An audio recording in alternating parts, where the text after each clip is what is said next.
Some breaking news next this evening, and the children's television presenter Mark Speight has been found dead at a railway station in London. He'd been missing since Monday following the inquest into the death of his fiancée Natasha Collins.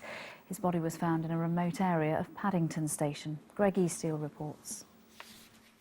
The last pictures of children's television presenter Mark Speight catching a tube train at Queen's Park Station in London on Monday afternoon. 6 days after going missing, it's believed the body discovered this morning further down the Bakerloo line at Paddington Station is his. Friends and family say the 42-year-old had simply been struggling to cope with the loss of his fiancée Natasha Collins from a drug overdose. They'd begged him to come home after he vanished. He was a fantastic bloke, he was a great mate, and he was a brilliant television presenter. And it's a sad loss. At the inquest into her death just 6 days before he disappeared, he'd looked drawn and gaunt.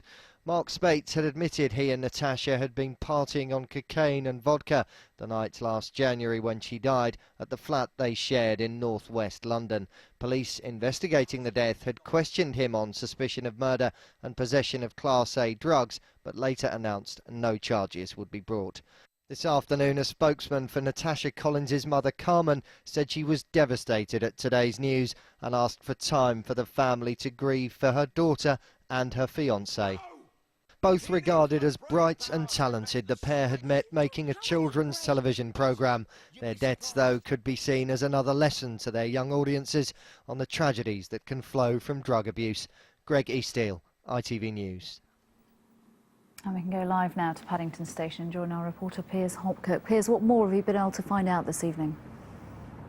Well, British Transport Police reported finding the body of a 42-year-old man at a remote part of Paddington Station at around 10 o'clock this morning.